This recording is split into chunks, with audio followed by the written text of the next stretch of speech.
इस संस्था के अध्यक्ष महोदय, सुंदर सा प्रवचन कर रहे आचार्य वृंद,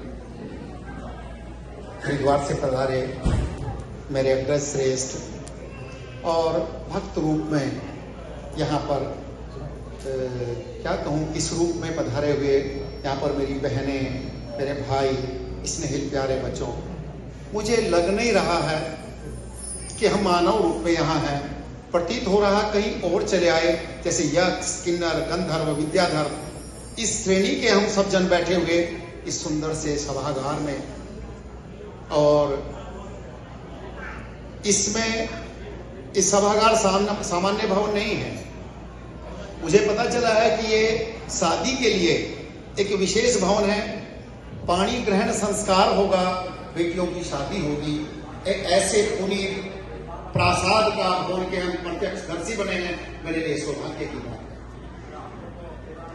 दूसरे शब्दों में कहूं, मुझे याद आ रहा है 11 सितंबर 1893, 11 सितंबर 1893 स्वामी विवेकानंद जी शिकागो में आकर के विश्व धर्म सम्मेलन में उन्होंने उसको संबोधित किया था। उन्हीं के पद चिन्हों पर चलते हुए भारतीय संस्कृति को वैश्विक रूप से स्थापित करते हुए देवभूमि उत्तराखंड से धर्म की राजधानी हरिद्वार में मां गंगा के तट पर अलावलपुर नाम के गांव से निकलकर आज आप लोगों के बीच में है। अभी मेरा प्रवास भाई पंडित अनिल शर्मा जी इनके यहाँ पर हो रहा है, 30 तारीख को वापसी है। इतना सुंदर सा आनंद आप लोगों के बीच में आ रहा है, मैं वर्णन नहीं कर सकता। और वास्तव में आप लोग धन्य हैं, धन्य हैं। भारतीय संस्कृति को विदेशों में आकर के जीवित रखा, इसके लिए आप लोगों के लिए एक जोरदार ताली हो जाए। आप लोगों ने इस भारतीय संस्कृति को जीवन रखा है और ऐसे सब लोग मिलकर के ऐसे आयोजन समायोजन आप कर रहे हैं, वास्तव में आप लोग धन्य हैं। मैं एक बात जानता हूं, भारत माता अंगड़ाई लेगी। जब तक संस्कृति रहेगी तो हम रहेंगे, और संस्कृति कब तक रहेगी? जब तक हिंदी रहेगी, जब तक संस्कृत रहेगी। मैं तो ये कहता हूं कि संस्कृत अगर मां तो हिंदी उसकी बेटी है। भारतीय संस्कृति की रक्षा अगर करना है, हमें मां और बेटी दोनों को पल्लवित करना होगा, तभी तक हम सुरक्षित रह सकते हैं, अन्यथा नहीं। इसके बिना हम सुरक्षित नहीं रह सकते हैं। मैं चैलेंज के साथ कह सकता हूं, मेरी बात थोड़ा सा खड़ी लगेगी, बुरा मत मानना। अगर हमें ओल्ड एज हाउस में ही जाना है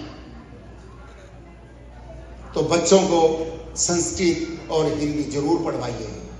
संस्कृत और हिंदी आपको अपनी संस्कृति से जोड़ेगी। मंदिर आना जरूरी है, यहाँ अपनी संस्कृति मिलेगी। और मंदिर आइए, बच्चों को भी लाइए, अपने पड़ोसियों को भी लाइए। हम उसके बिना अपनी संस्कृति से नहीं जुड़ सकते।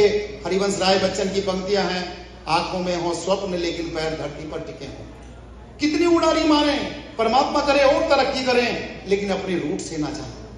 आप लोगों में धार्मिकता है, यहां तक की पीढ़ी ठीक है, लेकिन हमारा दायित्व बनता हम आगे को भी संवारें, तभी हमारी वैश्विक पताका पूरे विश्व में फहरा जाएगी। और तभी हम कैसे कहेंगे कि भारत विश्व गुरु बन रहा है। राष्ट्रीयता आपके अंदर कूट कूट कर भरी है।